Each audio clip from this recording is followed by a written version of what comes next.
Hello, everyone. Good evening. Happy Saturday.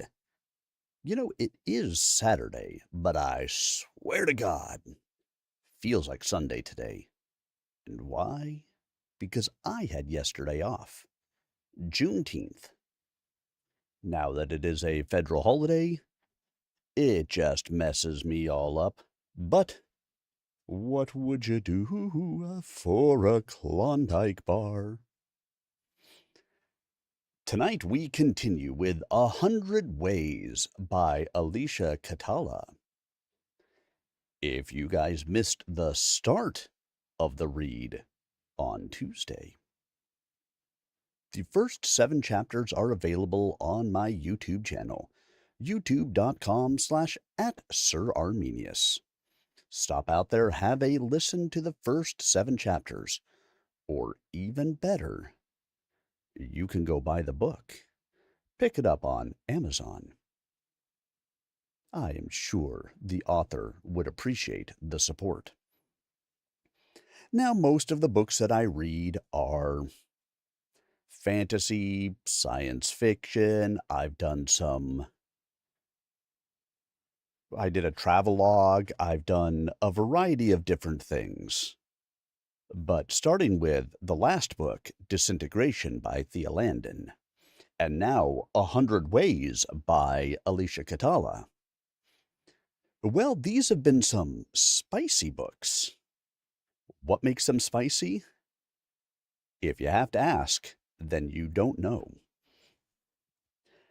But because YouTube, Rumble, Twitch, all of those services get a little bit leery of the spicy books, I'm not always able to read them. Disintegration, I was able to read the first 6 chapters, because by chapter 7, oh yes, it got spicy. However, Alicia Catala has a PG version of her book, which she has provided to me. So if you want the spicier version, go pick it up on Amazon. Take a read through it. But the PG version, you're here with me, and we'll read that one, continuing tonight. So we met our main characters.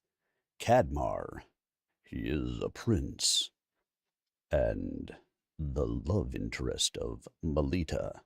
Why is he a love interest? Because they got married. He is a prince. She is a princess.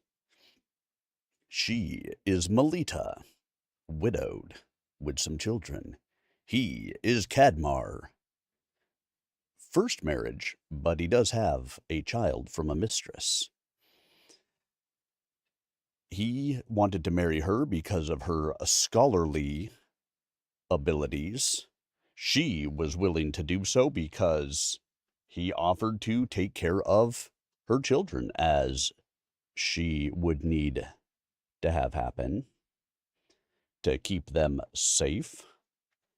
So they married. Then we had a noble from Melita's court, Corford, come and try to take her back. In fact, declared war on Cadmar's country to try to take Melita back, because he wanted to use her to secure his path to the throne. And so now a war has been happening.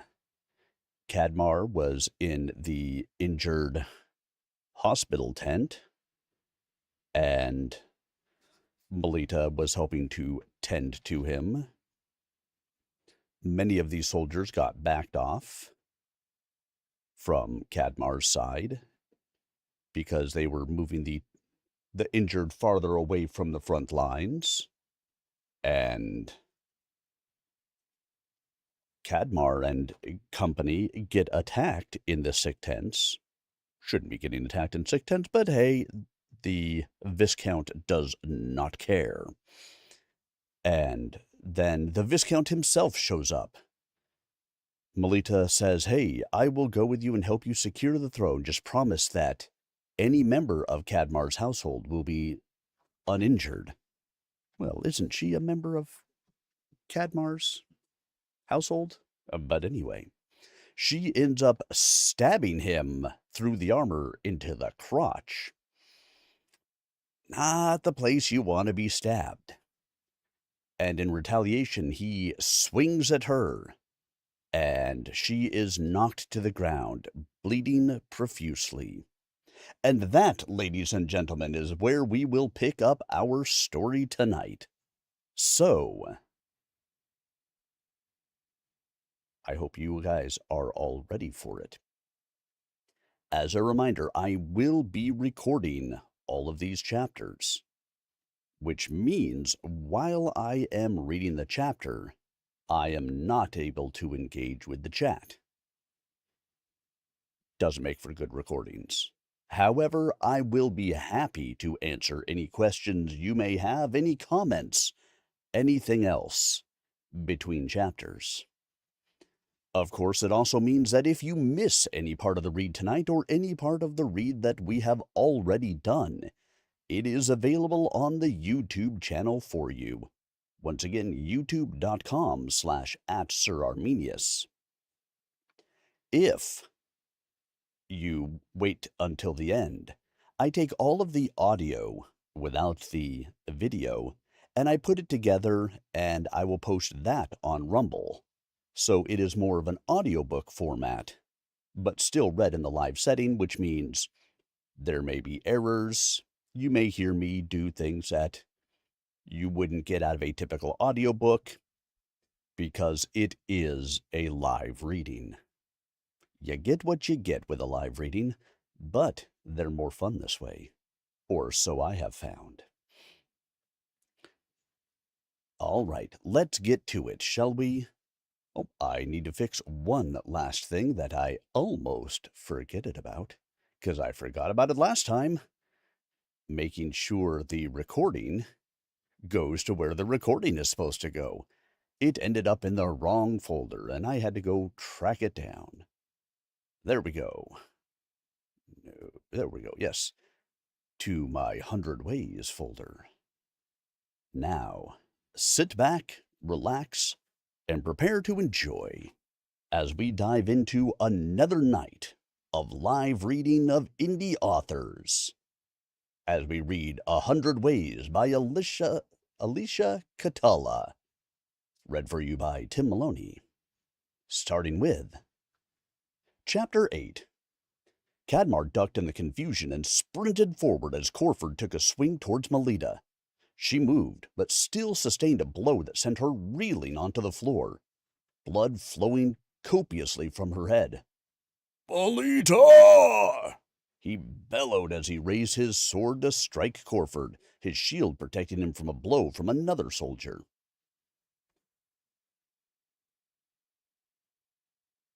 "Your Grace, the Duchess has been killed! Viscount Corford must pay!" The soldiers rallied and the battle began again. "Men, to me!" Cadmar looked at his wife, and she smiled at him before her eyes glazed over and they shut, her head drooping limply. "No!" He struggled to remain upright and not waste the sacrifice Melita had made. He raised his shield above her to prevent Corford from striking her, then engaged him. Corford was wounded, but fatigue was setting in for Cadmar, and his muscles were straining after 3 battles. He ignored the pain from his ribs, then feinted and dodged to provoke Corford so that the fight would move away from his beloved. Around him the sounds of battle were dying as he crossed swords with his most hated enemy. "You are a fool! Give up now, and I will go easy on Iostrad." Corford's face was dotted with sweat. "Never! I will never yield to the likes of you!" Cadmar leaped backwards as Corford slashed wildly. "Coward! You will never have the throne of Colamore!" Corford lunged towards his shoulder, and Cadmar blocked him. "Neither will you!" Cadmar managed to disarm Corford of his knife and tried to press the advantage. I swear on my wife, I will not let you leave this place alive. I will take her body, have my way with it, display her head, and feed the rest to the dogs. You I will have fed to the pigs. Corford started a series of desperate blows, and Cadmar defended himself. He was looking for an opening when Corford cried out and dropped to his knees. Cadmar looked and saw Melita standing behind Corford, bloodied scissors raised above her head. "You will not lay a finger on my family again." "Let me share your burden." Cadmar moved as Melita struck the side of Corford's exposed neck. Blood frothed from Corford's lips, and Cadmar swung. Their enemy was no more, and the pair stared at each other. Melita swayed, and Cadmar caught her, then bore her gently to the ground, arranging her so she was laying on his lap. "I thought you were dead." Cadmar brushed the hair from her face, worried about her pale face. "I wasn't going to let that monster get the best of me." She raised her hand and touched his cheek. "Besides, someone has to make sure you eat whenever you get too involved in research. You'll probably need more patching up, too." "Talk later. You're hurt." He could tell she was weak, and looked up to see if he could call on a medic as she drifted off. Corford's soldiers advanced on them, and Cadmar reached for his sword. Sounds of battle came from outside of the tent, and he frowned in confusion. "You will have to kill me to get to her." He struggled to stand and just barely managed to block a blow. "Step aside or die!" A soldier swung and struck Cadmar a glancing blow on his bruised chest. His grip on the sword loosened for a moment, but he regained his resolve. "No." He took a stance and waited. "Step away from my mother, if you would be so kind." Cadmar shook his head to try to clear the hallucination that a feminine voice had just spoken. "I mean it. My sword has only begun to taste blood. Isn't that right, honey?" The high, clear voice was one that Cadmar recognized. "I would do what my sweet moon fairy suggests. Lay down your weapons." The Uthis accent in the man's voice came through clearly. The soldiers laid their weapons down and stepped aside, giving Cadmar a clear view of Brind in leather armor, brandishing a sword and a smile that could best be described as chilling. Beside her was the crown prince of Uthis, Berenger, in plate armor. It was clear from their state that they had been fighting before they came in. Brind strode forward and kicked Corford's body aside before kneeling next to her mother. "I think we need to get her to a doctor." She turned to look at Cadmar. "You as well. I almost didn't recognize you behind all the dents and blood. Let's get you two looked at." "Why are you here? What is happening?" Cadmar's fatigue wasn't helping with his confusion. "I'll tell you both when Mum wakes up, and she will wake up. I have something important to tell her." Bryn frowned at her mother. "Where are the others? Are they safe?" Cadmar sagged against a tent pole, all his aches and pains making themselves known suddenly. "All the children are safe at the Urthis court. Burr, catch him." Cadmar barely felt it as he pitched forward. So Brind has shown up and helped save the day. And now we find ourselves continuing with... Why isn't my page up and page down working? I will have to change my buttons, it looks like. So be it.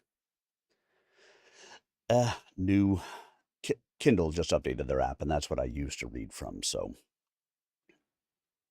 I survive in a world of reality. Here we go with Chapter 9. The sun danced across his eyelids, and all his body screamed in protest as he shifted. Do you want a drink? He opened his eyes, and Melita's sweet face came into view. Shouldn't you be resting? My injuries looked worse than they were. Head wounds bleed a lot. She helped him sit up and put a mug to his lips. Here, sip slowly. Is this that stuff you gave me yesterday? He took a small sip, letting the warm drink soothe his parched mouth. This is the stuff I gave you 4 days ago. She smiled as she tilted the mug to make it easier for him. You were really banged up. His eyes searched her face and saw something that worried him. You haven't been sleeping well. I slept for a day. After that, my worry over you and the ache in my head made it a little harder. She put the mug up to his lips again. Drink a bit more. He drank, then held her hand after she set the mug aside. I just want to be clear in case I dreamed it. She placed her free hand over his. Yes, we had quite a battle.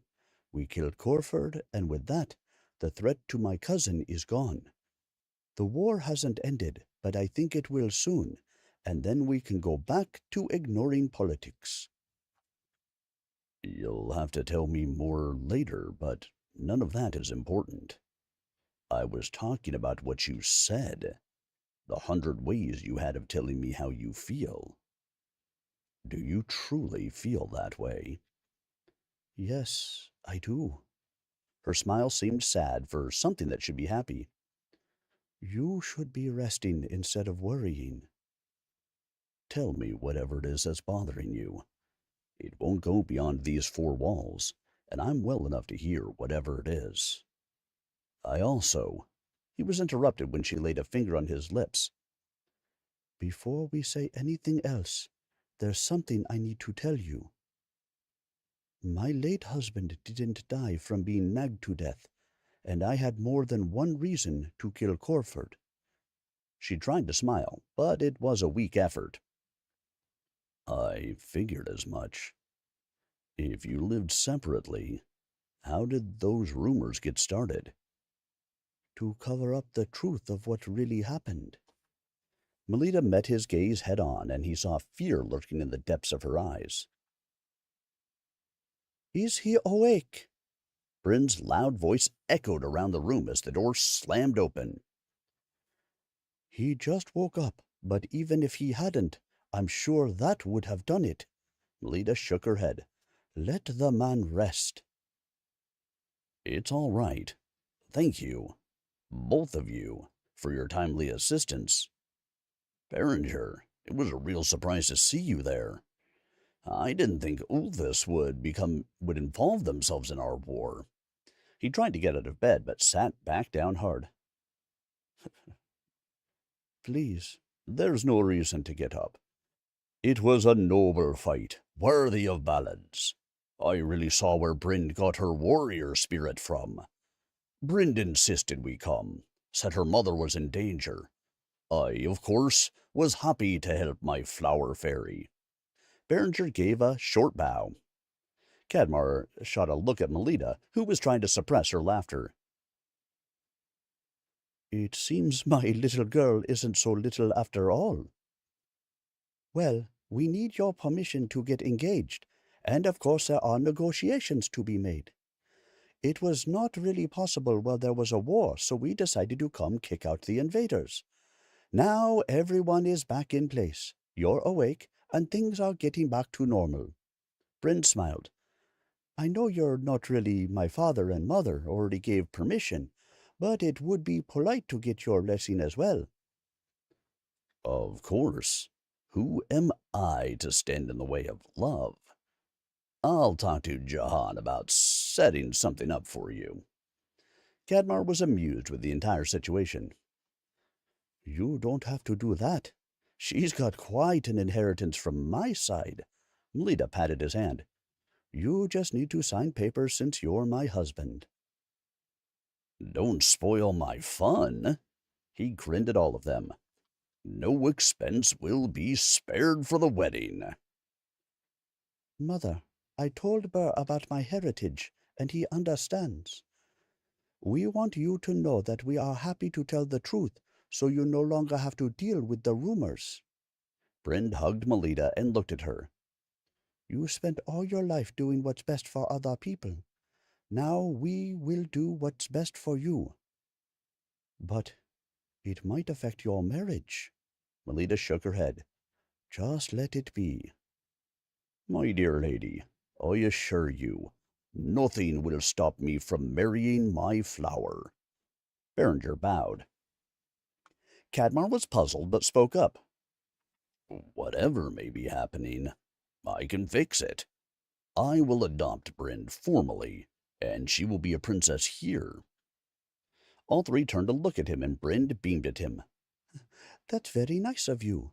Mom, why haven't you told him? It wasn't my story to tell. Go ahead and tell him. He's family. We shouldn't keep secrets. Bryn shot a look at Cadmar. You better treat her right, or so help me, I'll make you wish Corford had killed you. I promise. Her happiness is the most important thing in the world to me. He smiled at Bryn. The offer is open for you. Thank you. I think we should get going, Burr.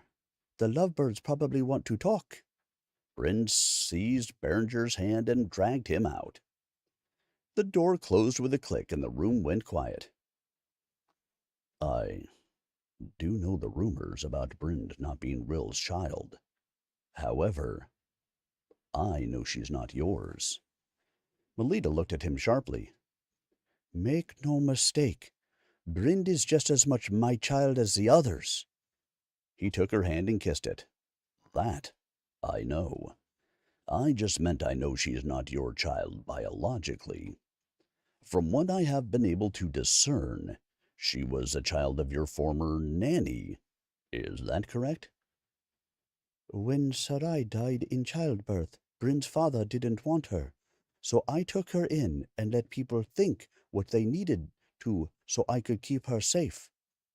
It's why I didn't want her origins coming out. Her blood shouldn't dictate what she can become and achieve. And it shouldn't. My offer to adopt her still stands. What were you going to tell me about Rill and his death? At court, during a holiday get-together, a maid warned me that Rill was going to try to sell Bryn off to another noble for influence. Bryn was only 10 years old at the time, so it was easy for him to trick her into leaving the rooms. I found him before he could get to his meeting point. I was so frightened for her, and for the safety of other young girls, that I didn't stop and think. I fought with him, and I killed him. She looked at him with a mixture of worry and defiance. My cousin and my brother helped to cover it up. I don't regret killing him. I only regretted not knowing who the other one was.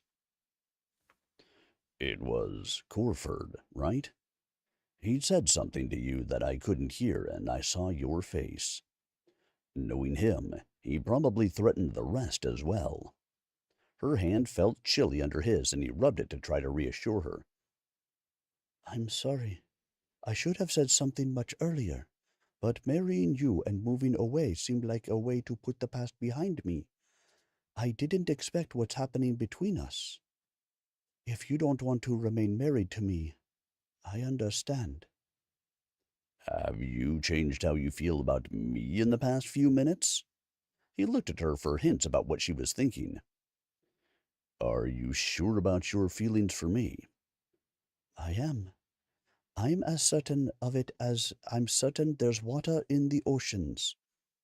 There was no hint of doubt that Cadmar could detect in either her face or voice. I'm that positive about my feelings for you as well. So, no more talk of leaving me. We're just getting to the good part. He stretched and yawned, then pushed the sheets off himself. You should sleep here. Let me help you. Melita got up and moved closer to the bed, which was just what Cadmar wanted. He smiled at her and took her hand. With one smooth motion, he pulled her into the bed with him and brought her close. "What are you doing?" Melita looked up at him, her face tantalizingly close. "What I've been wanting to do for a while now." He wasted no time and captured her mouth in a soft kiss. Her enthusiastic response encouraged him to deepen it, and he moved to be even closer to her. "Ow!" "What's wrong? Did I hurt you? I'm sorry." She looked at him with worry and tried to sit up. Cadmar pushed her back down gently, then settled beside her. "Usually it's other people interrupting me, but this time it's my body. Some of my flesh is willing, but my ribs and arm are another matter." "I should get up so you can rest. The more you do, the faster you'll heal." "I'll rest better with you next to me." He caressed her cheek. "Please, stay." "Let me take off my overdress. It's not the most comfortable thing to wear for resting." She got up and did just that as he watched avidly. "Take everything off, if you prefer. I really don't mind if you're in your shift. Or, even better, naked." He was delighted when she blushed, but did as he asked. "I wish I had said something to you sooner. You're more beautiful than I imagined." She slid in next to him, then made to get up. "Hold on. I should probably go put more logs on the fire." "You're not going anywhere. I'm done wasting time." He wrapped his good arm around her and snuggled close. "This is just what I needed. I hadn't realized how many injuries you had, so I'll be careful. We need to heal quickly so we can consummate our marriage." "I agree. Sleep. I'll be here." She kissed his forehead and smiled. "These feelings may have been unexpected, but I'm going to take full advantage of the happiness I was granted." He yawned, then dropped a kiss on her mouth. They drifted off to sleep, content to be in each other's arms. And there, everyone, Chapter 9 is complete. As I said, we're getting into the spicier parts of the book. Now, again, this is the PG version, so the spiciness doesn't actually exist in this version as much. There will still be some spiciness, but we are YouTube safe spiciness. How about that? All right, let me check really quick to see if we had any questions, comments, or anything from the audience. I see nothing. Oh, so nothing. I see nothing is waiting for me, and so I'll continue. I'll continue to read. Yes, as so shall it be written, so shall it be done. All right, here we go. Let's get back to it, shall we? Remember, guys, if you do have any questions, feel free to post them up on whichever channel you happen to be in. If you want to skip over to the YouTube channel, youtube.com/@SirArminius, it is the channel I monitor the most frequently as we go through. But now, here we go with Chapter 10. Melita woke up slowly to the pleasant sensation of the back of her neck being kissed. "That feels nice." "Tastes good, too." Cadmar turned her head slightly and kissed her. Imagine my delight when I woke up to find my wife naked in my bed. "Had you forgotten?" She turned to look at him. "I think I feared that I had dreamt it. So, finding out it was the truth made me happy. Too bad I didn't dream the injuries. I could do without those." He brushed her hair out of her face and kissed her nose. I'm sorry I woke you, but the doctors want to examine us. You've been asleep for a whole day, so they want to make sure they didn't miss any injuries. It's probably just exhaustion. Knowing you will be all right and sleeping next to you probably put me to sleep. When will they be here? They said they would be back soon, but I wanted to give you the chance to have a bath and get dressed. He lifted his arm from around her and sighed. I had them bring in a tub and all you need so you don't have to go far. She got out of the bed and headed to the tub behind the screen. Is something wrong with your bathing chamber? I can use mine next time. No, I'm having it expanded to make sure there's plenty of room for both of us. I'm looking forward to bathing with you. Melita felt her face burning. Is that something married couples do in Iostrad? Some do. Unsure as to what to say, she sped through her morning routine without another word. When she was done, she came around the screen and looked around. Do you know where my clothes went? The maid took them so she could launder them. I have something for you. His shy voice made her turn to him, and he held out a package to her. This would be a good time to use this. What is it? She took the package and opened it to reveal a mass of delicate fabric in shades of yellow and blue. Carefully, she lifted it out and gaped at it. Cadmar took it from her and helped her into it. Do you like it? It's the latest fashion for nightwear in Uthas. It's beautiful. But how did you get it? I asked Bryn to have a new wardrobe made for you before she left. She brought a few pieces back with her. His nimble fingers finished tying the bow at the front. It's lovely on you, even though I prefer you without it. Thank you. Why did you do this? She ran her hands over the soft fabric as she reveled in the feel of it. I wanted to give my bride the gift I should have given her when we got married. Can you ever forgive me for being so short-sighted back then?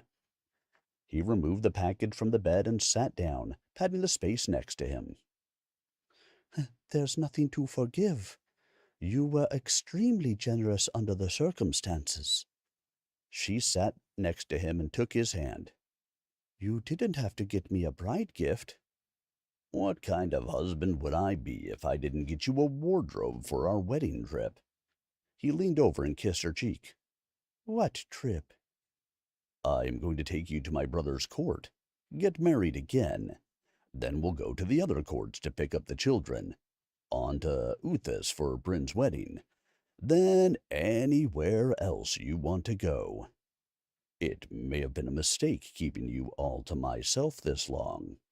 He laid another brief kiss on her. It made sense for us to stay here, so why do you think that? She looked at him as she tried to figure out what he was thinking. We were so isolated and set in our routines that I think it made it hard for us to admit our feelings. I didn't admit my feelings because I didn't want to burden you with them. After all, you married me to avoid complications from being married, so I thought it best to keep my own counsel on that matter. Melita beamed at him. It was such a surprise that you would go so far to defend me, and even more of one when you told me how you felt about me. I only told you so I would have no regrets when I died. How long have you known? His grip on her hand tightened. How I feel about you? It was gradual, but I think the first time I truly knew was when you had to leave to inspect the land your brother wanted to purchase. Not seeing you at dinner for 2 nights made me so lonely that it forced me to confront my feelings. That was part of the reason I thought I should set up household elsewhere. I didn't want my presence here to disturb you. Her free hand reached out to caress his cheek. Cadmar embraced her and covered her lips with his own. She parted her lips eagerly and welcomed him as she slid her hands in his hair. The door slammed open, but Cadmar tightened his hold on her. All right, lovebirds, break it up so the doctors can look at you. Bryn strolled in with a smile and a sketch pad, followed by Lavi, the doctors, and some servants. Why do I keep getting interrupted? I'm going to have bolts installed on all the doors. Cadmar murmured against her lips and kissed her one more time. Make it quick, please. Your Highness, you sustained a great deal of injury, as did the princess. You should still be in bed. A tall, round man looked at him disapprovingly. That was my goal until you walked in. Cadmar grumbled as he stood up. Yes, well... The doctor pointed to a chair. Over here, if you please. Melita looked down and hid a smile at this statement. One of the things that had made her fall for him was his passionate nature, and she was getting a glimpse of how it would extend to her. Your Highness, I would like to check on you. A young woman knelt in front of her and took her hand. Inari, I asked you to call me Melita last time we spoke. After all, you are acquainted with parts of me even I haven't seen. She smiled as the doctor looked at her with round eyes. At least, behind closed doors you can. I will do my best. Would you please lift your gown so I can check your legs? Inari looked at her bruises with a critical eye. The gown suits you, although I do still recommend getting plenty of air. Isn't it lovely? It was a gift from my husband. I think he didn't want Rahil looking at me. She looked at Cadmar affectionately, and he returned her smile. Men can be jealous creatures. I was rather surprised. It was rather surprising when he changed your guard. We never thought he'd feel that deeply for anyone. Inari looked up. I think we can forego bandages here. Now your midsection. He made that decision?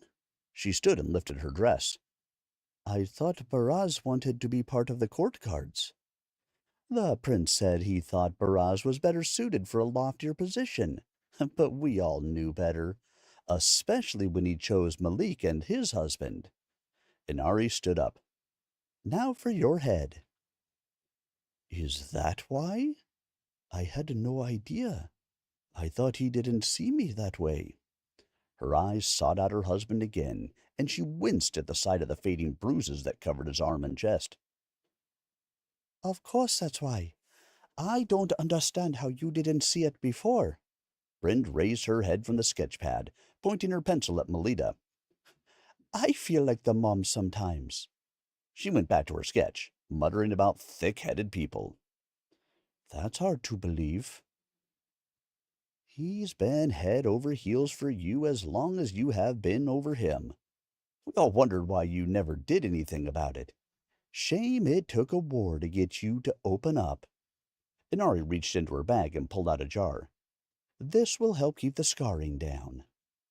Melita took the jar with a heavy heart. I am so sorry for the wrongs done to your people because of my country's politics.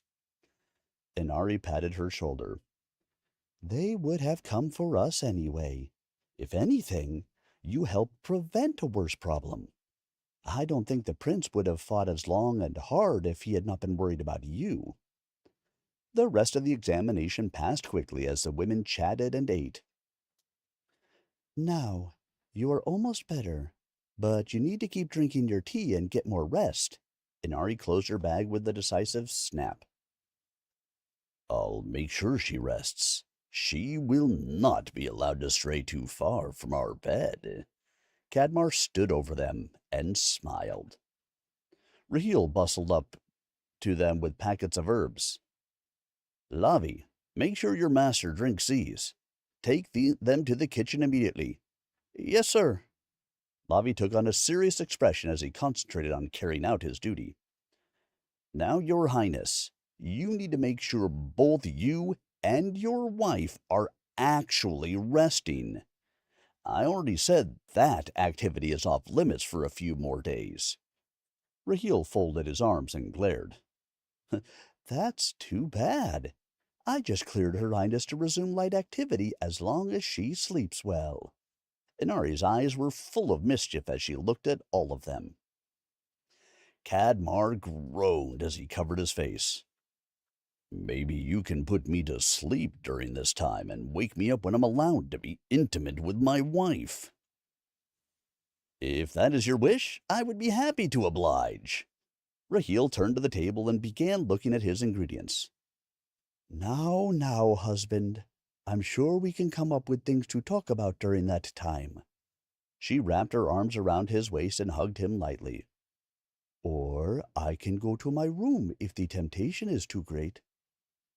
I would prefer you consider this your room as well from now on, my soul.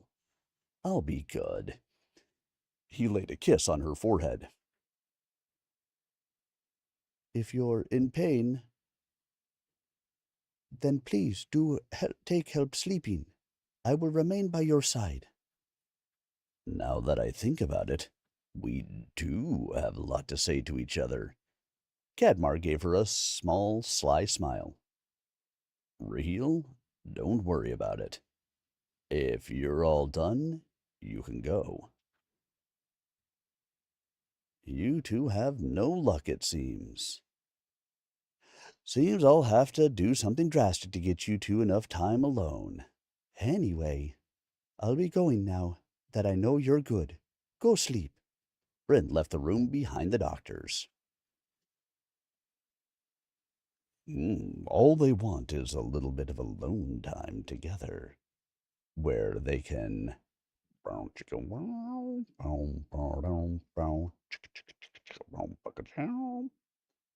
But that time, it is not now. Now, what will happen is... Chapter 11. I will be right back. Cadmar left her side and grabbed a shirt on the way to the door. What are you doing? Melita followed him as she tried to see around him. Trying to make sure no one can come in. He stepped back and showed her he had tied the door handles together. Think that will hold?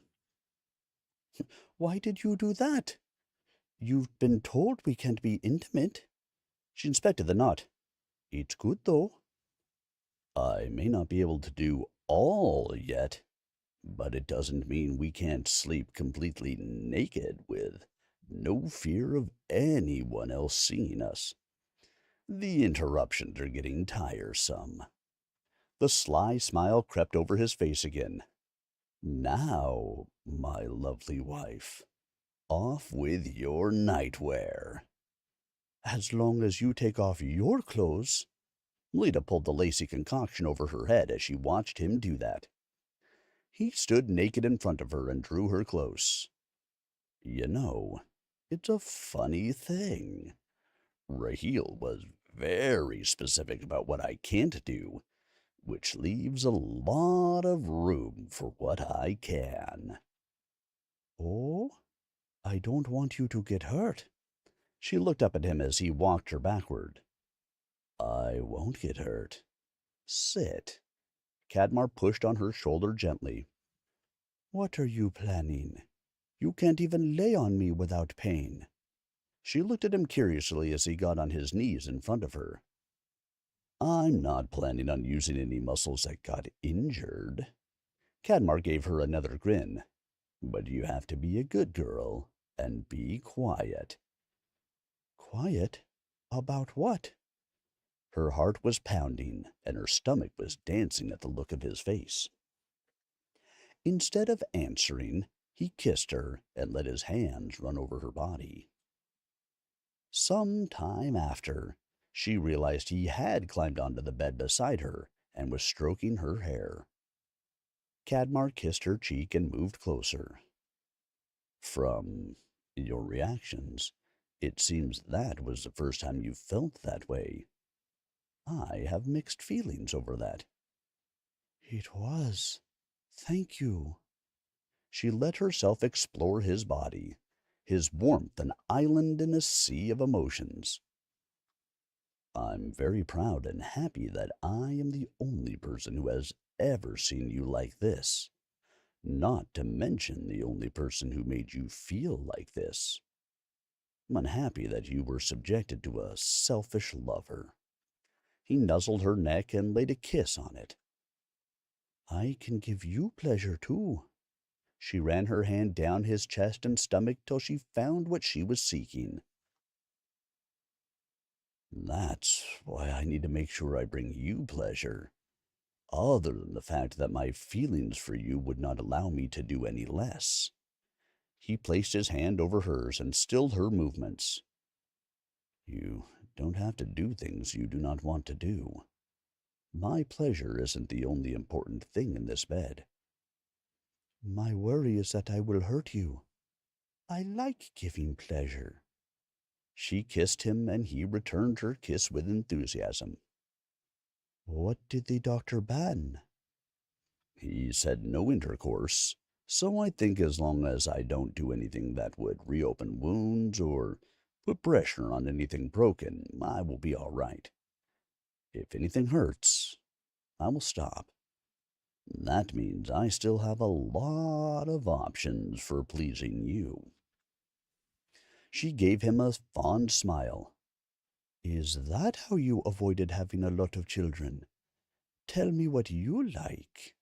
Her hand was touching him all over, testing to see what made him react.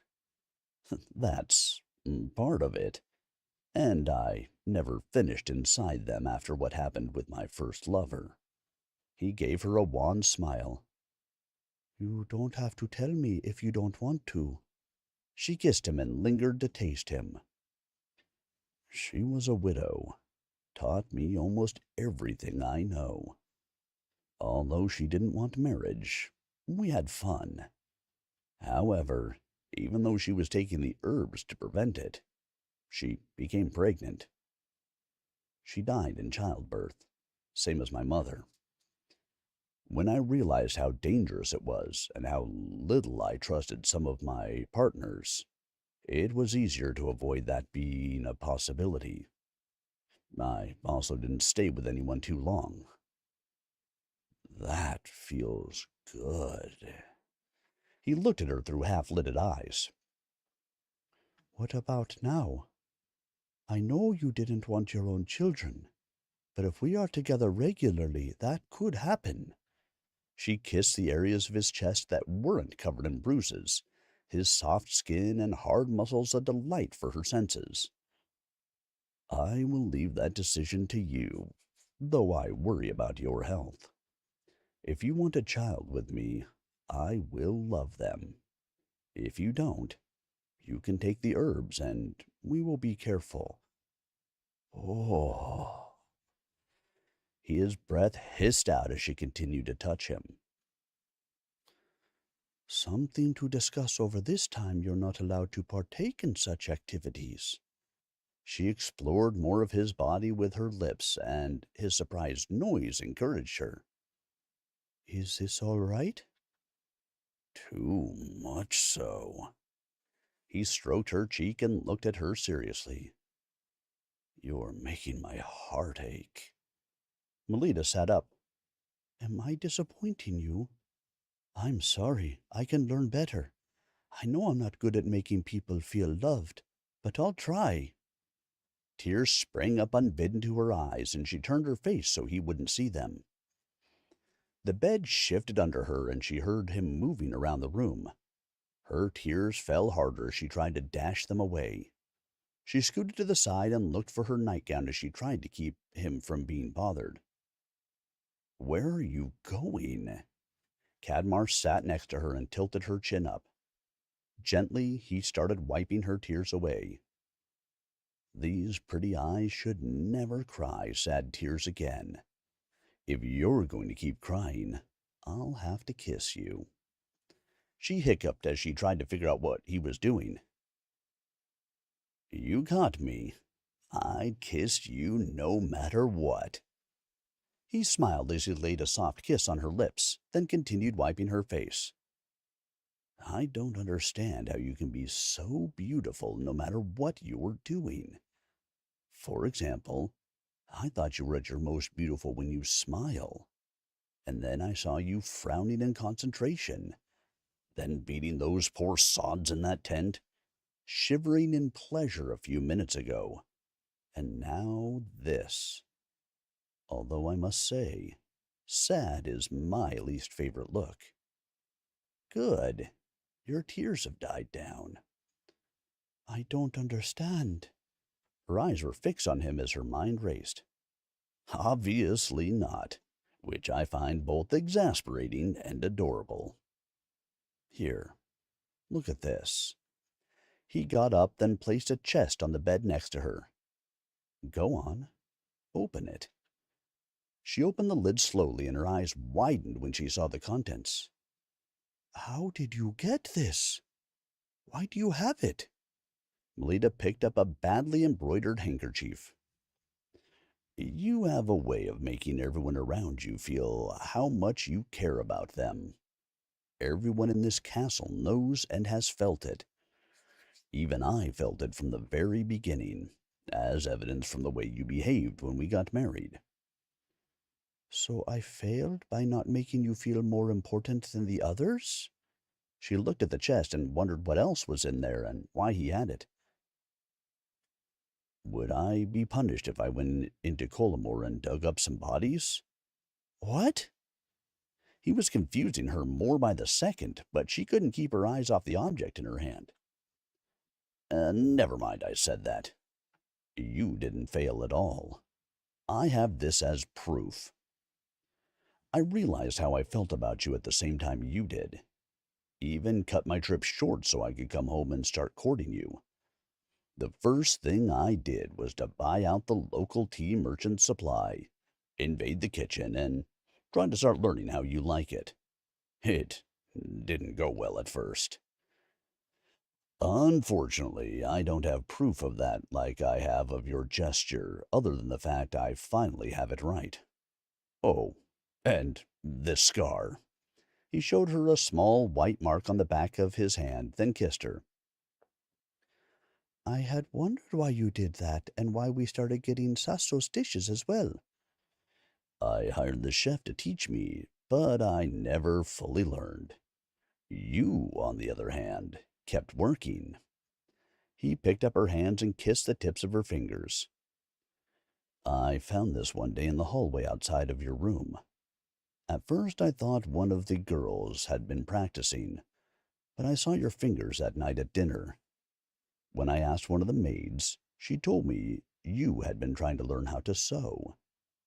When I looked at this again, I realized you were learning for my benefit, since it looks like my crest. Am I wrong in that? You're not wrong. I wanted to make sure you had the traditional gifts, but I made such a mess of it. At least it helped in being able to stitch you up. I would have been jealous if someone else had touched your leg like that. She could feel her cheeks turning red. He hugged her suddenly as he smiled. That makes me happy. I was jealous when you treated the other soldier in front of me. As far as your gift, I wanted to run around the castle with a huge smile on my face and tell everyone that my wife was doing that for me. Haven't you realized I carry what you made me, not the ones you purchased? It isn't because you feel obligated? Hell no. It's because I'm a lucky man. I have an amazing wife that makes me feel 10 feet tall. Well, I may not have known how you felt about me romantically. I did know you cared for me in your own way, and that your kindness towards me wasn't the same as what you showed to everyone else. This box has a lot of reminders of that, and of you. Melita looked into the box, and her eyes teared up again as she recognized the various items. You are very romantic. I'm very lucky. It wouldn't occur to me to do something like this. Maybe not as neatly organized, but I know you do have keepsakes. I've seen how carefully you wrapped the ribbon that bound us during our wedding, as well as other things." He gave her that devastating grin that always made her heart race. "Now, about why you started crying earlier. The reason I said it was making my heart ache is that it was further evidence that you haven't had much done for you." "Wait, how did you know about the ribbon?" He blushed and rubbed the side of his face. "I was trying to figure out what I could get you that would make you happy. There are some surprises hidden for you in your old room as well." "Old room?" She raised an eyebrow and was delighted when his blush deepened. "We wasted so much time, and you feel so good to sleep next to, that I want you to move into this room, unless you prefer the other one. I want us to sleep together every night. Want you get dressed in the morning and ready at night." He gestured around the room. "This should be our sanctuary from the world." "I would like that a lot." The thought of it was enough to make her smile. "You changed the subject on me. Don't think I didn't notice." He cradled her face gently. "It is very obvious that you were taught how to please a man, and that you had lots of practice. I know you had never finished before, but had you felt any pleasure? You reacted like you hadn't been really touched." "Most of the time it just hurt. Rill never really touched me other than to do what was needed. I would feel something once in a while, but nothing like what you did for me." Cadmar kissed her over and over until she was dizzy. "That's why my heart broke. It's only a glimpse of a larger problem. All your life was about making others happy and accepting only the minimum for yourself. You are a queen, yet you were treated as a maid." "I like making others happy. It makes me happy, just like it gives me pleasure to please others." She rested her hands on his. "I hope you allow me to give that to you." "Of course I will. I'd be insane not to, and I will do the same for you. But, my dear wife, you have to know that things have changed since you lived in Colomore. Not only do you have more freedom, but the fact that you fought beside me has opened a lot of eyes. I heard from Rahil that you are considered the true hero of the battle, and people will react to you because of that." "I'm not the hero, you are. The way you fought and protected everyone. I was distracted from trying not to swoon over you." She smiled as she remembered how he looked fighting off the soldiers, clad only in his leggings and bandages. "They love you because you sided with us against the country of your birth. You don't fight like we do, and you plan to sacrifice yourself for all of us. You have to accept that not only do you have equality here, you have the respect you should have gotten previously." His fingers slid slowly down her neck. "You are my equal in all aspects, and that includes receiving pleasure.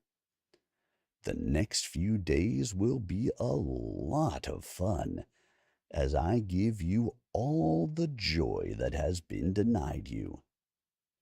"You don't have to make up for my past. I don't want you getting hurt either." She kissed him as she shuddered from his caresses. "It won't hurt me. Consider this. By the time I'm allowed to make love to you, I'll have you in such a state of bliss that we will think we went to heaven when we experience it together." He removed the box from the bed, then sat down with his back to the headboard. "See, I'm incredibly selfish. Now, sit here with your back to me." She did as he asked, and he kissed her thoroughly. "Thank you. It is I who should be thanked for allowing me the privilege of touching you. I don't think I have ever had such a marvelous experience as today. He kissed the top of her head. You're exaggerating. I would never lie to you, sweetheart. You're too intelligent for that. We should undo the knot at the door, then sleep. I'm sure they will be coming with food in a few hours, and much as I hate to stop, I'm not sure how far I'm allowed to go, and I'm already feeling the effects of the tonic for pain. Just so you know, this has been the best experience of my life so far. I can't wait till we can do it all. That was exciting. She kissed him over and over. I'll get the door. You stay put. He dropped another kiss on her, then removed his shirt from the door and walked back to the bed. Too bad we have to give them access. Indeed. It seems like they're just wander in as they please since we're injured. She put the pillows back and gestured to the bed. It's ready. I will have to make sure I keep you close so no one sees you. He climbed on the bed and molded himself around her. Same. Otherwise I'll get jealous. That makes me happy. Sleep now, my life. They drifted off in contentment and spent their slumber tangled up in each other. So you guys just imagine if we were able to read the spicy version. I think you guys, those of you who know, may be able to put together some of the pieces where we missed in there.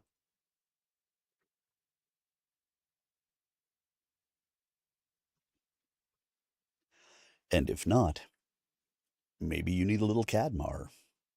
Maybe you need a little Melita. Maybe you need a little. Chapter 12. Cadmar woke up with Melita snuggled up in his arms, her backside pressed against him. He smiled as he thought of how they had gotten used to sleeping together over the last few days. They had taken advantage of their enforced rest and not left the comfort of their bed often, necessity being the only thing that drove them out of it. Little by little, they had shared all their secrets, their feelings, and had gathered a deeper understanding of each other. The pleasure they had shared during that time had been sublime, but he still chafed at the restriction he was under. The feel of her flesh against his was too much, and he moved away slightly. Where are you going? Her sleepy voice tugged at his heartstrings. I need to move. You're too tempting otherwise. For a moment, I had thoughts of ignoring the doctor and taking you in your sleep. He kissed the back of her neck to reassure her. Why didn't you? She snuggled back against him. He gritted his teeth against the temptation. Because I don't take advantage of sleeping women. And I want to listen to the doctor so we heal properly. I apologize for teasing you. She turned her head and kissed him. He kissed her over and over again, hands roaming as they lost themselves to pleasure. I want you. Cadmar gently shifted them so she was under him. You could get hurt. She looked at him with worried eyes. I'll go slow. But I don't want to wait any more. Please. She smiled and reached for him. Then let me show you something I learned that can help. They kissed and lost themselves to the pleasure they were giving each other. What was that? His breath was uneven as he tried to calm down. You did mention I'm well trained in giving pleasure. This was one of the things I learned. She kissed him and snuggled against him. I was all proud of myself for introducing you to all sorts of delights of the flesh, while you had this secret. He sighed as he enjoyed the feel of her against him. Glad I have something I can dazzle you with. Her small voice made him aware she was still feeling unsure. My soul, Even the things I experienced with other women are new and better because they're with you. Cadmar dropped a kiss on her neck. Even if I get scolded, that was worth it. Why would you be scolded? I doubt you got hurt, so how would Rahil know? She caressed his arm idly as she yawned. He tightened his grip on her in anticipation of her reaction. Because I hear footsteps, and I don't think I'll have time to hide the evidence if indeed they're coming in here. What? I need to get dressed. Let go. She struggled against him, then stilled as the door rattled. Oh no! She threw the sheets over her head and burrowed further against him. The door opened and Rahil marched in before he stopped dead. I am ashamed of you both. My instructions were very clear. My wife is innocent. I seduced her, so leave her out of any lectures. He heard her muffled squeak and patted her arm. Would you please leave and have someone prepare a bath? You can examine me after that. Rahil blinked, then bowed. As you wish. He left and shut the door with a loud click. Cadmar lifted the covers and peered at Melita. You can come out now. Never. I can't ever show my face again. He caught us. You didn't even move away the whole time he was here. She covered her face, and he could see her whole body seemed to be blushing. He didn't see any bit of you. Not that I'd let him. We're married. It's expected that we do this. No one will treat you badly. We have a more tolerant and open-minded view of intimacy in Iostrad than in Colomore. Unless you'd like me to say it was a mistress? He knew the moment those words left his mouth, it was the wrong thing to say, even before she went stiff in his arms. I don't have one. Don't plan on having one. You are the only woman I will ever be intimate with for the rest of my life. Won't you be ridiculed if you don't? Melita's uncertain voice made his stomach twist. Have I ever cared about people looking down on me? The whole world could make fun of me. I could be ordered to, but my heart and body belongs only to you. I'd give up everything if it meant just one smile from you. I apologize for the poor jest. He let go of her and sat up. Look at me. Please. When she sat up and faced him, he tilted her chin up. I know I'd be crushed if you took a lover. So why would I put you through that kind of pain?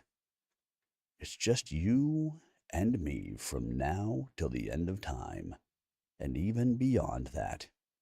You have my word. I will keep finding you in each lifetime so we can always be together. He kissed her as he conveyed all his feelings to her. You shouldn't promise things like that. Lita's eyes had turned so bright they seemed to be glowing as she looked at him. It might bind you, and you'll have to fulfill it, especially if I also promise. Something about her tone and the atmosphere in the room told him he had come to a major crossroad for his soul. Without a doubt, he knew what she said was the truth. And if he promised again, they would be bound forever. He blinked as he saw a series of visions dance before him. Cadmar saw himself carving a piece of wood while he watched her fingers dance over a black box and somehow knew she was writing a story. When he blinked again, it changed and he saw her in a yellow dress, flirting with him in what seemed to be a classroom. Another vision showed him knocking on a door and introducing himself to a very frightened Melita. On and on the visions came, of different situations, but the common thread was that they were together. Did you see that as well? Cadmar searched her face. Those are possible future lives, as well as alternate dimensions. Her face took on an otherworldly demeanor. What does that mean? Will we live all of them? Those are the strongest possibilities. Everyone exists in various versions of our worlds at the same time. Some of those lives will happen at the same time in different places. Would we be happy? Would it change our fates in a bad way? Is there any way to prevent our suffering? He stroked her hand and got more visions. No, those are as a result of the choice the two of you make today. You will be happy if you come together, but any hardships either of you go through would be necessary. Her smile wasn't like her usual, and it made the hairs on the back of his neck stand up. Why do you say the two of us rather than us? Are you not my wife? He held on to her hand tightly as he looked for answers. Not at the moment. I'm just here to make sure you know the consequences. I'll give her back as soon as I close my eyes. She knows what's at stake even more than you do. Think about it and choose carefully. She shook her head and closed her eyes. Melita, are you back? Yes, I am. Let's take our bath and think about things. She leaned forward and gave him a lust-filled kiss, suddenly very bold. We need Rahil to clear you because I want to experience it all. She slid off the bed and drew on a robe. Cadmar stared at her as he wondered what had happened to his wife. What happened just now? He took her hand to lead her to the bath after donning his own robe. I got inhabited by a spirit that will be very important in future lives. I got shown my past, present, and future, and have been told why I will do certain things, and the consequences of my promises. The spirit also told me I should stop being so shy with you. She looked at him and smiled. Don't worry, I haven't changed except for that. That's a relief. You're perfect as you are, though I really don't mind that you'll be less shy. They took a quiet bath, each preoccupied with their own thoughts. Before long, a servant came to inform them their breakfast was ready and that the doctor was waiting for them. Seems we must go. I'm still getting used to being jealous over you. My head says the maid wasn't looking at you. My heart says I really don't like the possibility. Melita looked thoughtful as she dried off. I like it. Let's go convince Rahil. He took her hand and kissed it. Your Highness, this behavior is unacceptable. You should have been resting, not compelling your wife to sate your lust. Rahil's sharp voice assaulted them as soon as they opened the door. The guilty look on Melita's face made Cadmar angry with the doctor. Well, I understand your concern over me. You would do well to remember I am no longer a child, and that your words could have a negative impact on my wife. If this is a problem for you, I can have you sent to court and bring in a replacement. He felt Melita squeeze his hand, so he looked at her. This is the right thing to do. Trust that your husband will settle this in a way that would make everyone happy. Forgive me, Your Highness. Rahil bowed to them. I would prefer to remain here. Cadmar raised an eyebrow. You don't want to live a life of luxury at court? Or have your own parcel of land to rule? No, Your Highness. I believe my true place is here, helping with your research. Let me examine you if you would be so kind. My lady Inari will be in shortly, but you may partake of your meal while you wait. Rahil gave a short bow, then pointed at a chair.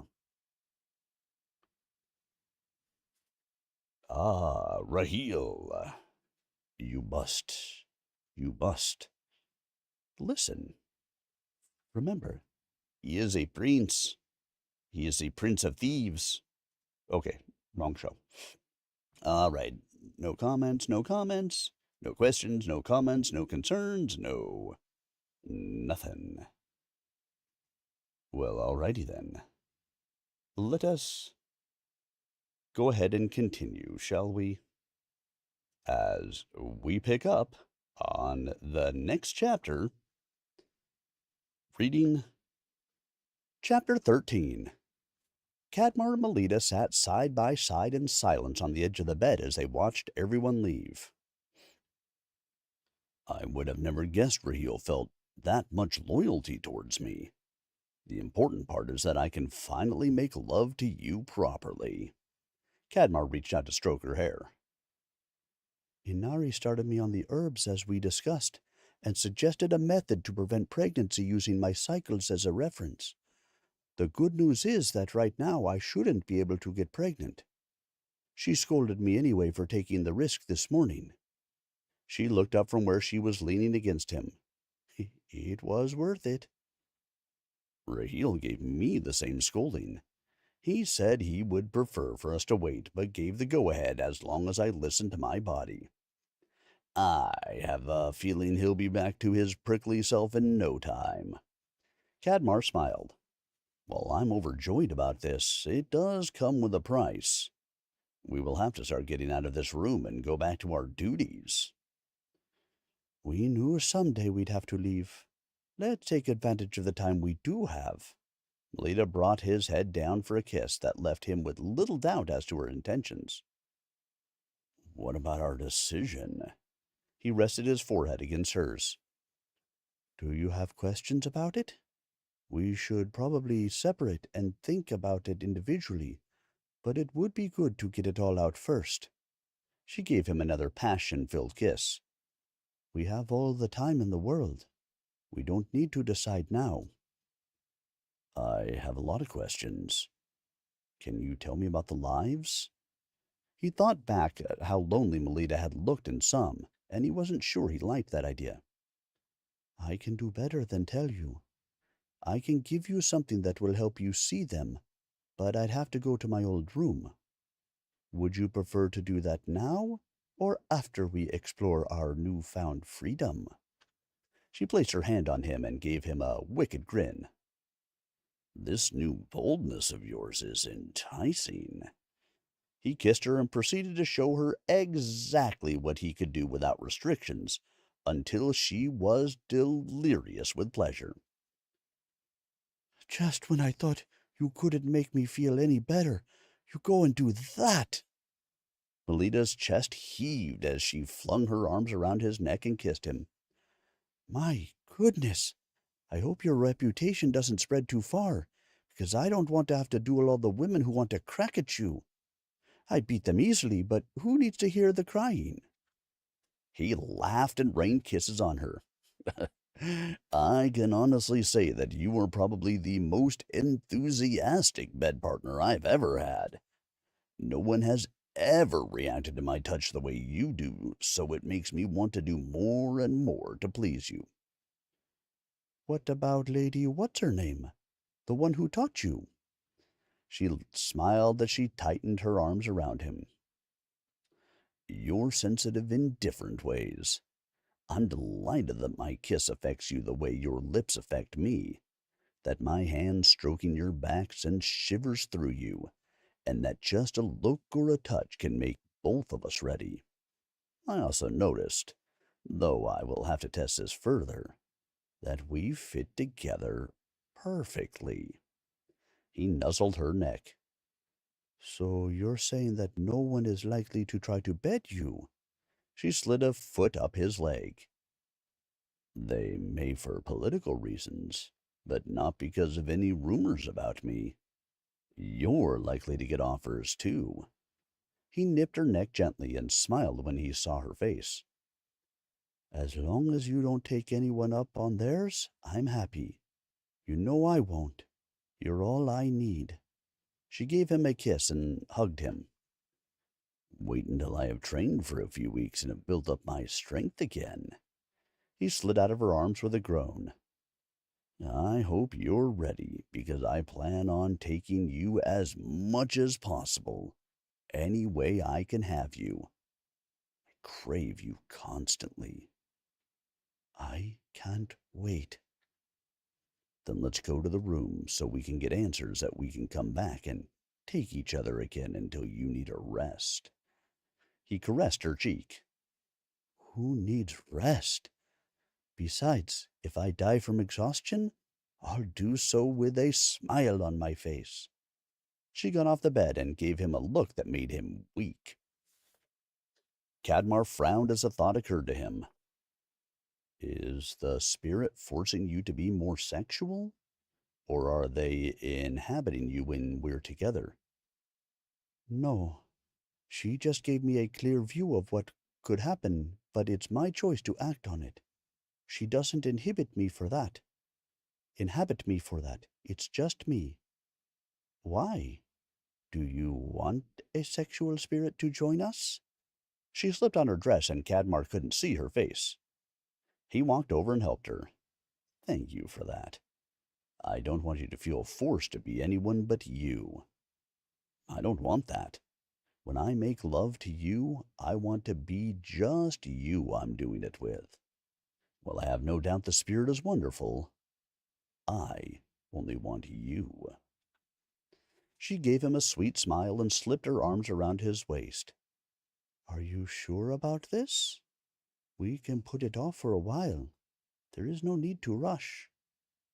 I disagree.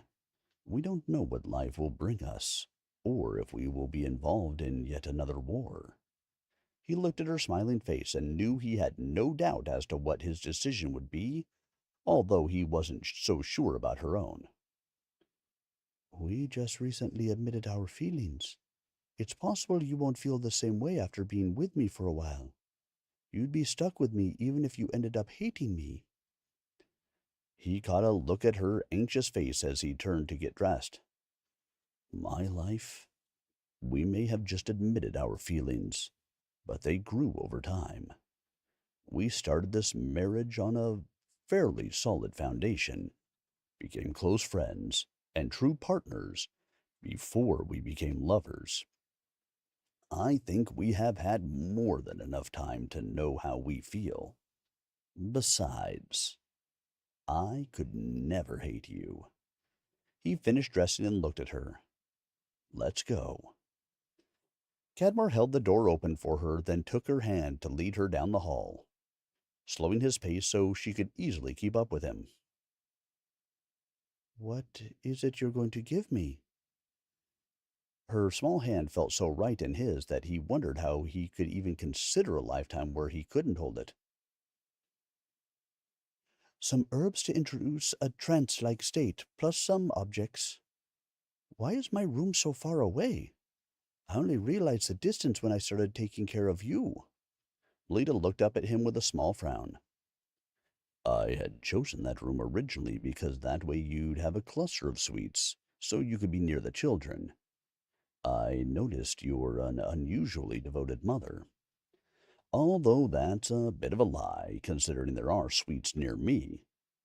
The main reason is that I wanted to avoid temptation. He gripped her hand tighter and stared straight ahead. I had promised you a marriage of convenience, along with a lot of freedom, but I found myself very attracted to you, and I was afraid I'd pressure you into more. There were so many times, even the night we got married, that I wanted to seduce you, but I was afraid that my lust for you would make you feel betrayed. She stopped walking, and he looked down to see her hiding her face. What's wrong, my soul? He bent to look at her and realized she was laughing. His own mouth twitched in amusement. I'm glad I entertained you, but would you care to share the jest? You're not the only one who was attracted from the beginning. I was disconcerted when you didn't approach me on our wedding night, but then I thought you didn't want that with me, either because you preferred men after all, or I was just too old and plain-looking for you. She took her hand from her face and kissed him. I even had dreams of us, and I thought of seducing you, but I couldn't bring myself to do it for fear of being rejected. My desire ended up being channeled into learning all sorts of new things. He took her hand again and tugged her into the nearest room. A quick look verified it was unoccupied, and he pinned her to the door as he kissed her. His busy hands pulled up her skirts, then fumbled with his own trousers. He picked her up and pressed her against the door as her legs wrapped around him. You'll get hurt. Her breathless words gave way to a moan as he kissed her neck. I won't. He took her at a furious pace and shuddered in climax as he claimed her mouth in a searing kiss. Not even in my wildest dreams were this good. But now you really should put me down. I worry about your ribs. Melita looked at him with lust-glazed eyes as she gripped him. My ribs will be fine. Because of you, I'm actually stronger than I've ever been, even after being injured. Every time I wanted to go to your room, I'd go pick up my sword instead. I ruined a lot of training equipment that way. He set her down gently and rested his forehead against hers. You didn't get your satisfaction. I'm sorry. For what?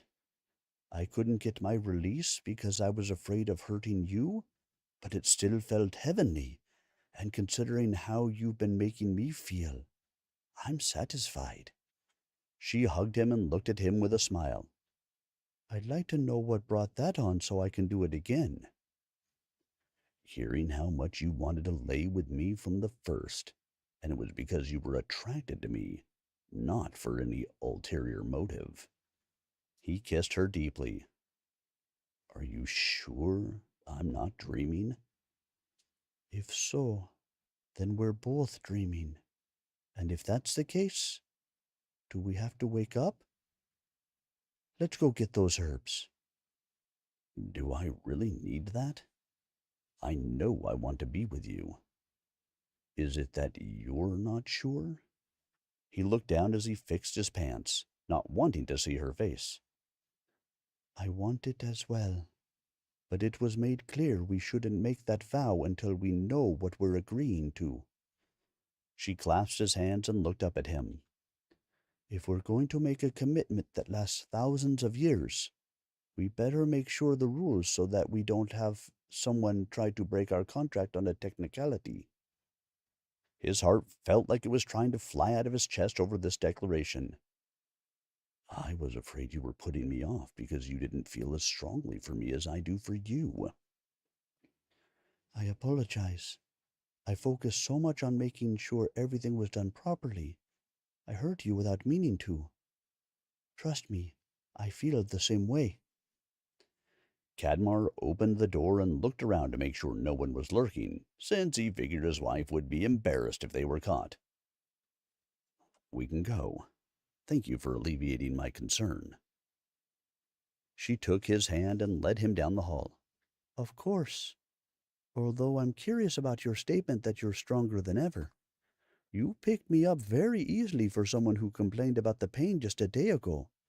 I know your ribs were cracked, but... The unasked question hung in the air. It's possible I exaggerated the extent of the aches to gain more time alone with you. The only problem was the restriction.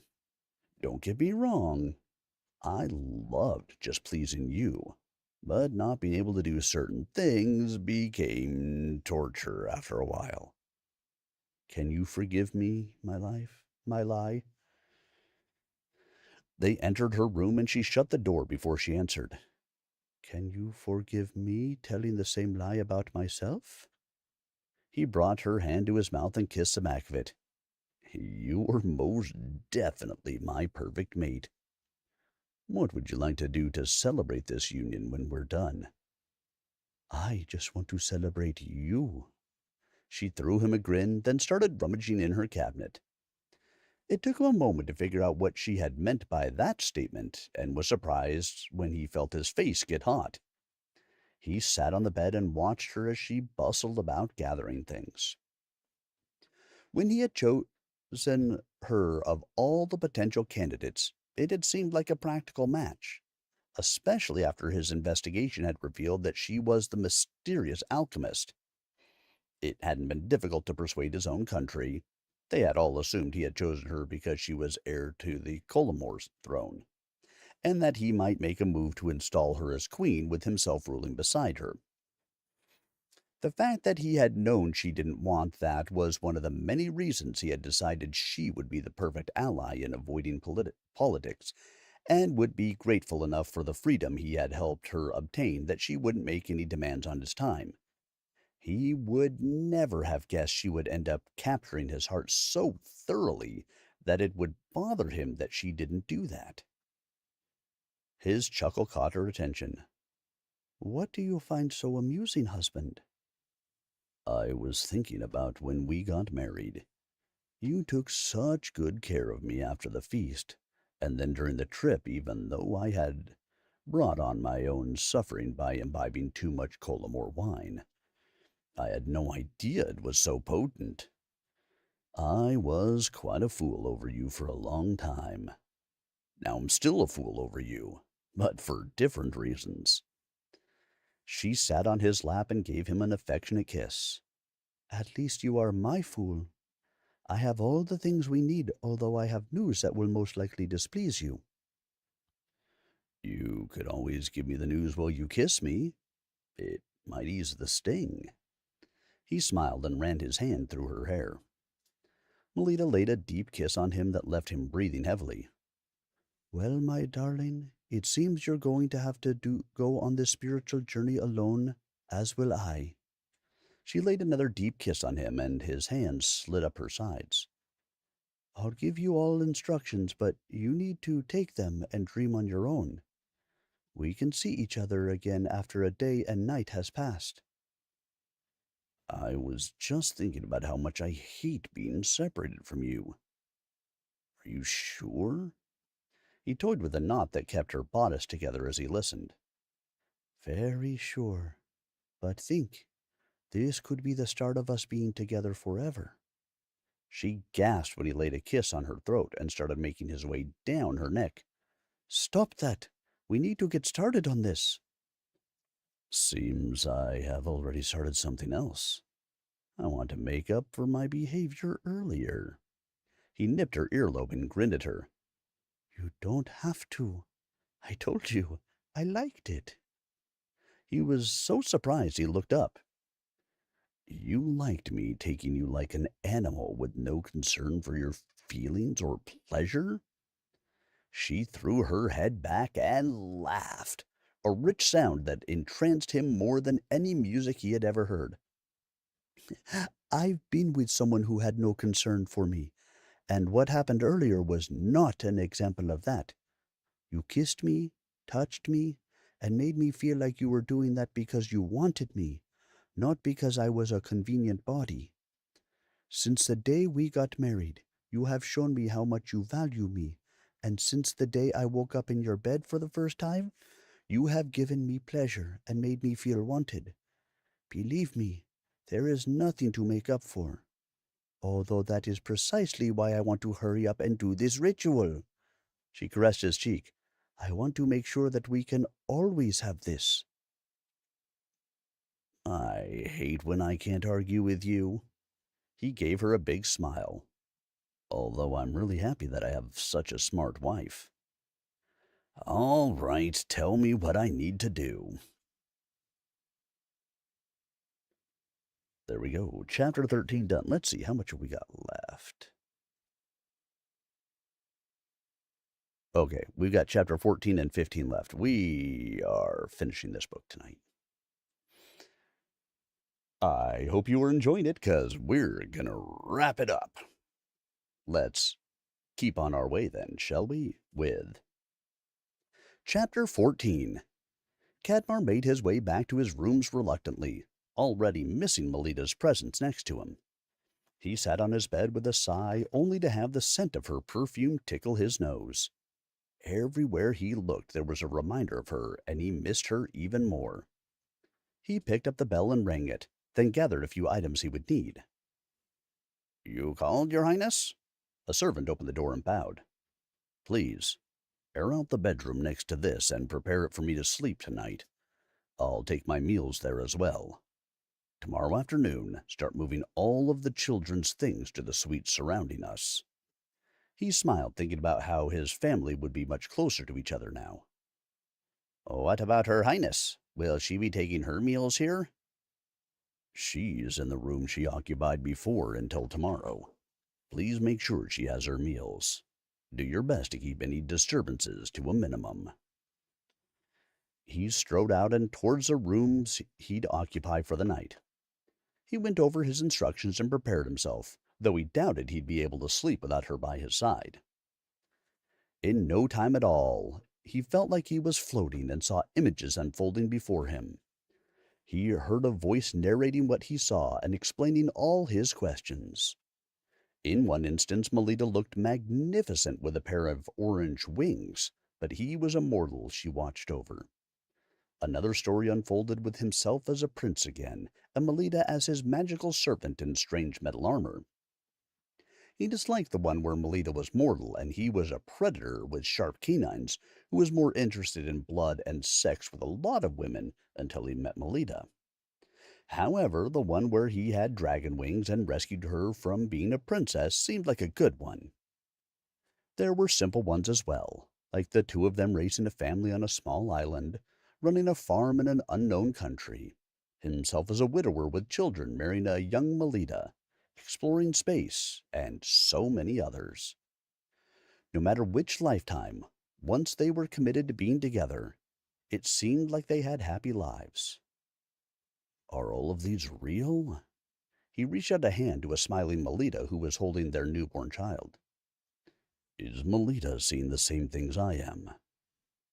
Some of these things happen at the same time in different dimensions. Some at different times. Some will happen only if certain conditions are met, and some will not. Some might even become fiction rather than reality. The gentle voice of his guide played around him like a breeze. You are sharing these visions with Melita. She is beautiful no matter her form. Why does she suffer so much? Can I prevent that? That is her cross to bear and lesson to be learned. You will have moments like that as well, but you care more about hers. She cares more about yours. Indeed, each of you will go through different trials, mostly separately, for different reasons, as do most beings. Sometimes you will come together, separate, then come back to each other. Sometimes you will need to work through something together and surpass it. There will even be times you don't recognize that you're supposed to be together. When you've worked on your lesson, once you are fully committed to each other, your lives will be blissful. The guide sighed and continued. It is highly unusual for people to choose to remain with one romantic partner in all their lifetimes.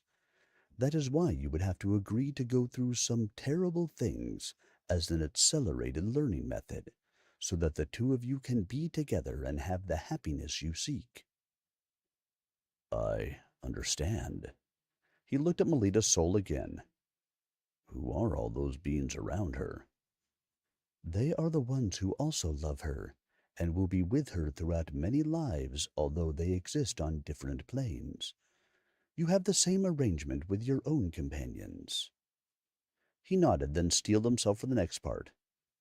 Can you show me what it would be like if we didn't make this vow? The scenery changed, and he saw himself as Melita's child, watching her from the corner of their house as his father came in. In another instance, he was her father. In yet another, he was her friend watching her get married.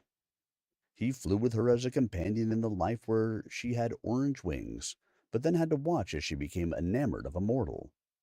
She flew with him as his sister in the clan of dragons, and watched him give his all to a woman he loved. He was deeply unhappy with one life where they were trapped in a loveless marriage, each of them pining for another. Some lives they didn't even cross paths or were aware of the existence of the other. The jealousy and sadness he felt threatened to overwhelm him, and he tried to convince himself it might be worth it to see her happy no matter the lifetime. What lifetime does she start writing? I haven't seen that, nor the ones where she becomes a spiritual leader. Cadmar reviewed the memories again and couldn't find it in the other where he had to be a fictional character. That takes her a lot longer because she doesn't have the inspiration or need to do so. You will also falter for the same reason. So, being together might make us better people faster? That at least made him smile.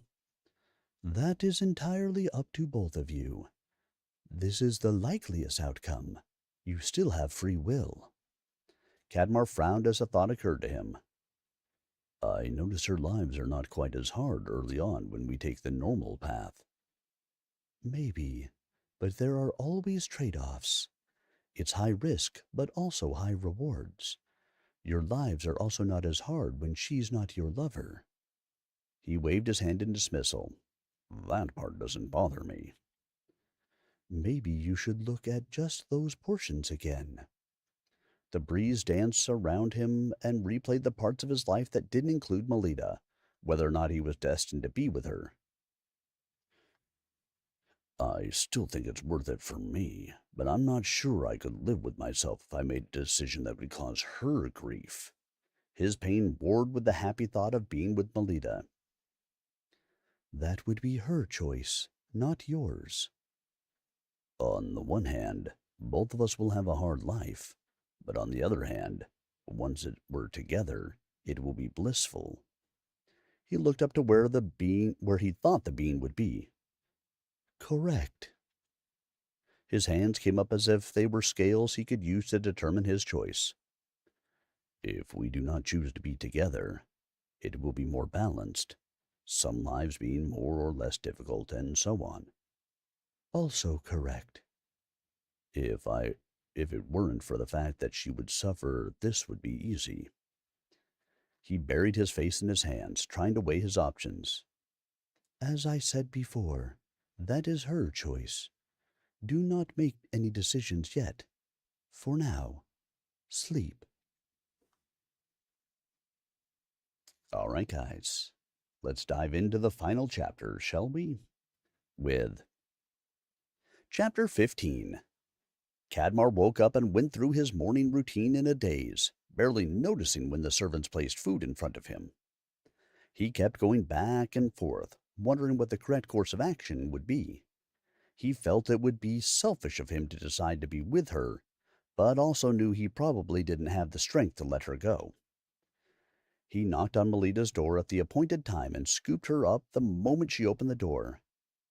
I suppose asking you to mind your ribs is futile. She kissed him as he walked to the bed.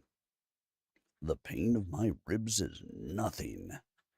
He sat down with her on his lap and buried his face in her neck. Do not think me too unmanly, but I missed you. Consider how often you have shown me your manliness. I doubt I could think of you in any other way. She stroked his hair while she spoke. I missed you as well, my soul.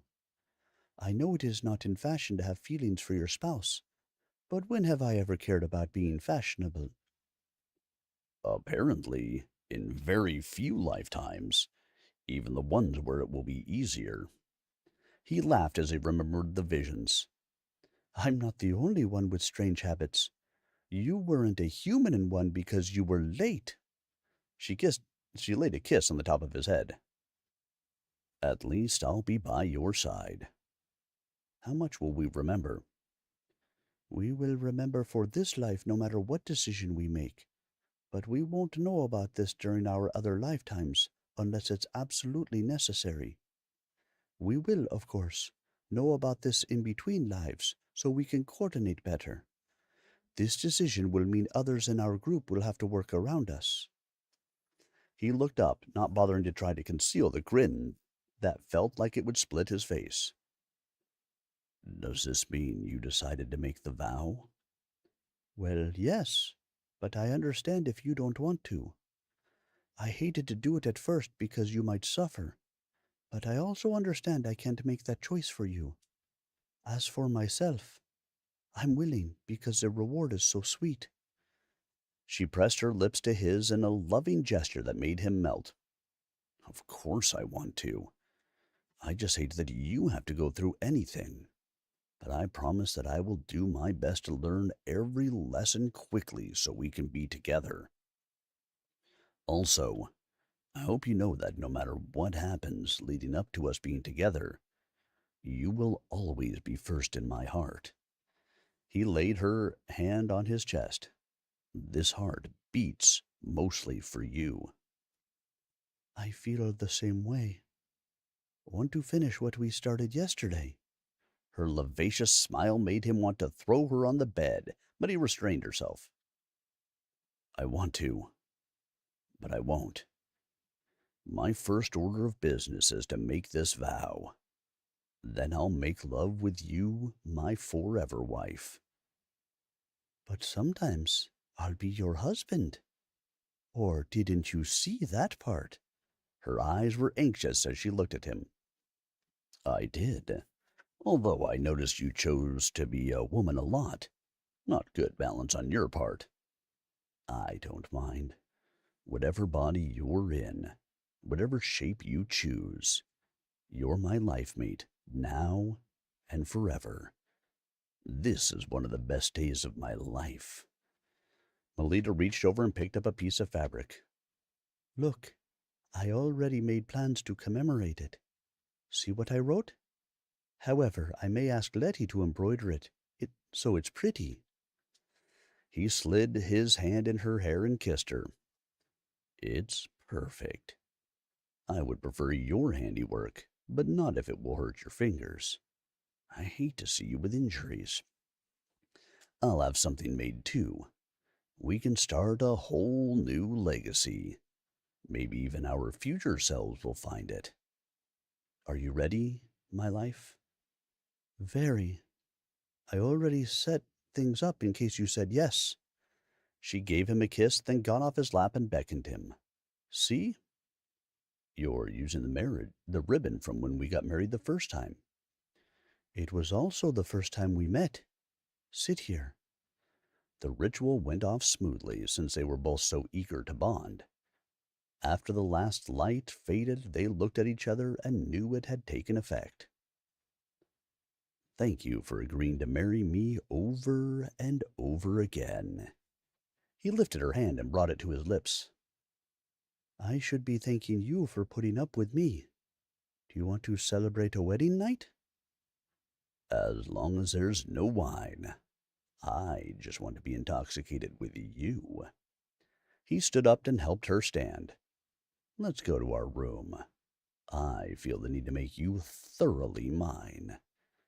I can't wait. You did promise to show me in hundreds of ways as well. Her smile was radiant as they walked out of the room. "Actually, I promised to say it in thousands of ways." He picked her up and twirled her. "And now I can say it 1,000,000 times, over many lifetimes." The end of 100 Ways. All right, guys. Well, I hope you enjoyed this reading.